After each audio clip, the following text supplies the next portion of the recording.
Ça y est, c'est la rentrée et on est de retour. Alors maintenant, on va voir un petit peu tout ce qui est sorti pendant cet été. Hey, salut à tous, c'est Jay et bienvenue dans ce nouvel épisode de TFP où on parle annonces et sorties des produits dérivés sur toutes les licences geeks que l'on kiffe.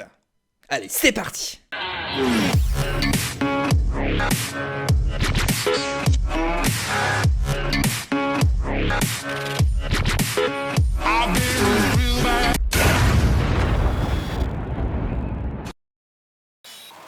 On commence avec du Marvel et on va chez Hasbro Pulse qui a sorti le bouclier du Captain Carter, de l'épisode spécial de What If où ce n'est pas Steve Rogers qui prend le sérum, mais Peggy Carter.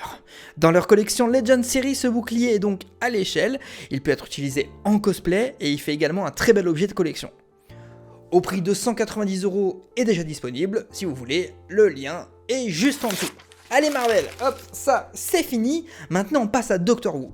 Alors, ils n'ont pas annoncé 14 milliards de produits, mais pourquoi en annoncer 14 milliards quand tu peux en annoncer un, et en plus un sympa? Voici le tournevis sonique du 14e Docteur. Ce tournevis sonique est un produit à l'échelle, avec lumière et effets sonores. D'ailleurs, il s'ouvre et s'active quand on l'actionne. La version Deluxe qui est chromée est sortie pendant l'été, elle a été sold out aux 5 heures, on va pas se mentir que ça a été très rapide, mais une version basique, si je peux dire, devrait sortir en fin d'année. Je vous tiendrai bien sûr au courant quand on en saura un petit peu plus. Allez, maintenant on part chez Harry Potter, où nous avons droit à 4 nouveaux produits. Le premier, c'est un set Lego Gringotts. Il vient de sortir en magasin, vous retrouvez donc la banque de Gringotts avec les cavernes et le coffre, qui sont en dessous. Tout ça est relié par le wagon sur son rail que vous pouvez même faire voyager d'un côté et de l'autre. Il y a bien sûr le grand dragon au-dessus de la banque, pour rappeler l'évasion de Harry, Ron et Hermione dans Harry Potter 7.2. Et d'ailleurs, vous avez même toutes les figurines pour recréer soit la scène de Harry Potter 7 dont je viens de parler, ou celle de Harry Potter 1 quand Harry visite la banque pour la première fois. C'est un très gros set qui est magnifique. Il est au prix de 430€ et il est déjà dispo. Alors, allez-y, le lien est en dessous et même dans les boutiques, vous pouvez le trouver assez facilement. Ensuite, Ciné Replica nous a annoncé un set Luna Lovegood, avec tous les accessoires de Luna Lovegood. C'est-à-dire les lorgnos spectres, son collier avec un bouchon en liège et les boucles d'oreilles en forme de radis. Dans les livres, les boucles et le collier sont créés par Luna, et bien sûr ils reprennent le visuel de ceux qu'on voit dans les films, qui eux ont été créés par l'actrice Evanna Lynch, pour encore plus de réalisme. Autrement dit, c'est un pack à avoir pour tous les fans de Luna. Ils sont vendus dans un coffret en métal à l'effigie du chicaneur pour un prix de 40€ à peu près. Alors si ce coffret vous intéresse, vous savez où aller. Mais attends, parce que avant d'aller sur le site de Ciné Replica, dis-toi qu'ils ont sorti également un nouveau balai. Oui. Vous connaissez déjà le Nimbus 2000, hein, on a d'ailleurs fait une vidéo sur leur première version, qui est disponible sur la chaîne, alors allez-y, abonnez-vous, allez regarder, tout ça. Et bien maintenant, vous allez avoir la possibilité d'avoir un Nimbus 2000, même si vous n'avez pas l'espace chez vous, grâce au Nimbus 2000 Junior. J'aime bien mettre cette petite effet dans ma voix. En gros, c'est le même que celui sorti il y a 4 ans, mais en version 1,5. Il est fait en vrai bois avec un manche en acajou et des poils en sol pleureur. Il est vendu dans un magnifique coffret avec son petit vif d'or, le balai est fait totalement à la main et est numéroté avec certificat d'authenticité. Donc en gros, il est en édition limitée, mais on ne sait pas combien de tirages encore. Pour un prix de 250€ environ, il va sortir à peu près ce mois-ci, donc allez checker en dessous, on va voir, normalement c'est une très belle pièce. Et pour finir avec cette licence, on va aller chez Prime One Studio, qui nous ont fait cette pépite, une statue au format 1/4 de Severus Rogue. C'est-à-dire un Severus Snape qui fait 55 cm de haut avec le visage très bien travaillé de Alan Rickman, dans sa tenue iconique du maître des potions, avec tous ses petits cheveux gras là, comme ça c'est bien. En édition limitée 150 exemplaires, il a bien entendu sa baguette dans la main, sur un socle qui représente la fumée noire avec lequel il transplane. Bon, par contre faut être riche, hein, parce que 2200$ environ, hein. Bon ok, c'est une très belle pièce, mais quand même, les précaux sont déjà ouvertes, alors si ça vous tente, vous savez où aller. Bon allez, Harry Potter fait aussi, après Marvel, Harry Potter, ah oui, Star Wars.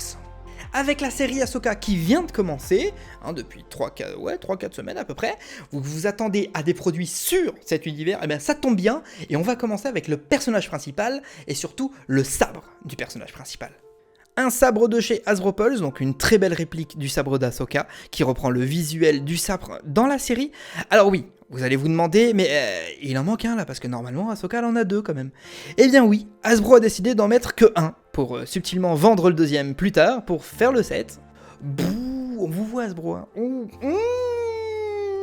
Pour le prix, c'est comme d'habitude, entre 300 et 350 euros. La sortie, c'est prévu pour octobre 2024. Alors, si ça vous tente, le lien juste en dessous. On continue chez Hasbro avec le casque mandalorien de Sabine Wren, que l'on voit également dans la série Ahsoka. Le casque est identique à celui vu dans le show, avec son télémètre lumineux qui peut se rabattre devant vos yeux. Ce casque est une des petites pépites de chez Hasbro. Valeur sûre. Le prix est comme tous les casques Hasbro, donc 170 euros, et la sortie est prévue pour le 15 septembre 2024. Et oui, bien sûr, les précos sont déjà ouvertes, allez-y, vous pouvez aller à checker. Ils ont également sorti le casque de Scout Trooper, casque un petit peu différent des casques Trooper classiques, entre son ouverture, l'espèce de visière qui est devant et d'autres détails. Il saura compléter votre collection de casques Star Wars magnifiquement. Pour le moment, il est en rupture de stock, mais j'ai la chance de connaître quelqu'un qui a réussi à l'avoir, alors si ça vous intéresse, vous me le dites en commentaire et peut-être qu'on fera une petite vidéo dessus. Sinon, il est au prix de 170 euros et il sera sûrement bientôt de retour en stock, donc allez checker un petit peu.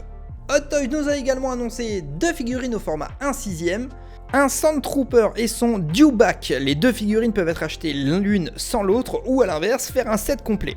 Le Trooper vient avec plusieurs mains, son socle plein d'armes, et le Dewback vient avec sa selle pour accueillir le Trooper, petite sacoche qui va bien, et il a droit à sa version de luxe avec, attention, mâchoire différente et la patte avant droite tendue. Attends, on se fout pas de vous, hein, chat Toys, hein. Une patte tendue et une autre mâchoire, waouh. Non, mais tout ça pour même pas 50 euros d'écart, mais c'est cadeau. Bon sang van, le Trooper est aux alentours de 300 euros, le Dewback entre 450 et 500 euros, et le set entier, ça vous revient à 750 euros approximativement. Les précos sont déjà ouvertes pour une date de sortie entre juillet 2024 et décembre 2024. Oui, c'est vraiment les dates. On retourne chez Ahsoka avec Hot Toys qui nous a annoncé une figurine au format 1/6 de Sabine Wren. On n'a pas d'autre visuel que celui que vous voyez en ce moment, avec le fameux casque fait par Hasbro. Dès que j'en sais un peu plus, pareil, je vous tiendrai au courant, alors n'hésitez pas à vous abonner pour voir les prochains épisodes de TFP. Et comme chaque épisode de TFP a droit à sa Pokéball, et ben voici la nouvelle Pokéball, la Netball. Avec son filet noir sur fond de bleu pour la partie haute de la Pokéball, elle est faite pour capturer les Pokémon de type eau et insectes à partir de Pokémon Ruby et Saphir.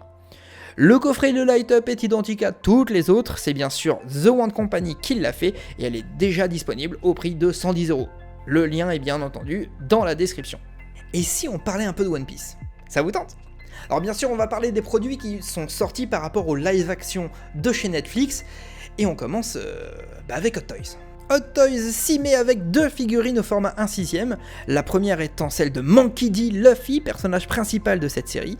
Figurine articulée avec partie interchangeable pour faire ses attaques spéciales, au niveau des bras avec effet de fumée ou même du pied.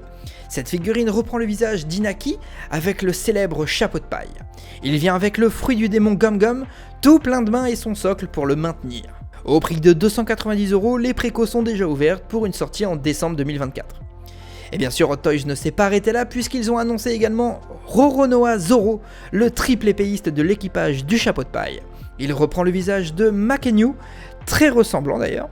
Il vient dans une tenue que l'on voit dans la série avec bien sûr ses 3 katanas qui sont attachés à sa ceinture, son bandana s'il s'énerve, et il a même un deuxième visage pour mettre le 3e katana dans la bouche. C'est une très belle figurine sur son socle floqué One Piece au prix de 290 euros comme Luffy, pour une sortie en même temps en décembre 2024. Alors allez-y, les précos seront en dessous. Allez, on part chez DC qui nous annonçait une petite flopée de produits. En premier, on va chez NECA qui continue sa collection de Bad Gadget avec le Talkie-Walkie de Batgirl de la série Batman de 1966. Alors oui, c'est old school. Couleur violette, petit froufrou tout le tour, et bien sûr l'antenne télescopique pour mieux capter le bat-signal. Il mesure pas moins de 20 cm et moi je trouve qu'il claque. Sortie prévue pour décembre 2023, on continue dans cette lignée avec la Bat Radio de la même série. Petit light-up et antenne extensible pour le plaisir. On n'a aucun prix officiel, mais à peu près autour des 50 euros de ce que j'ai pu voir. Et on finit avec les Bat-menottes pour enfermer les vilains méchants derrière les barreaux. Elles sont en plastique robuste et les menottes se ferment avec des aimants. Tout ceci est prévu pour la fin d'année.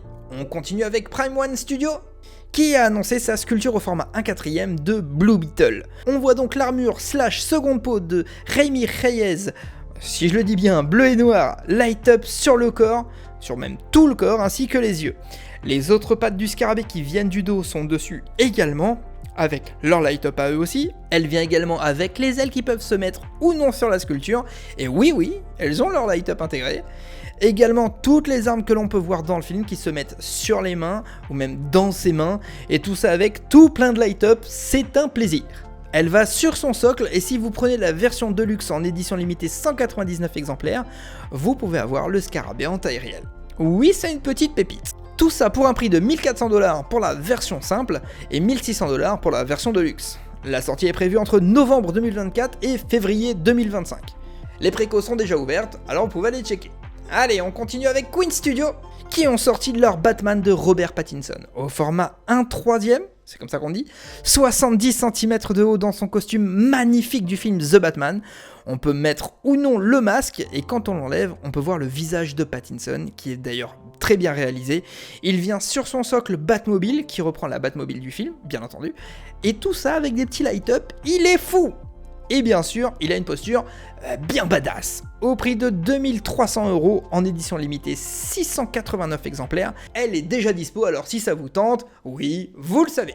On finit avec Hot Toys pour les 15 ans de sortie de la trilogie The Dark Knight, avec une version artisan de sa figurine 1/6 du Joker de Heath Ledger.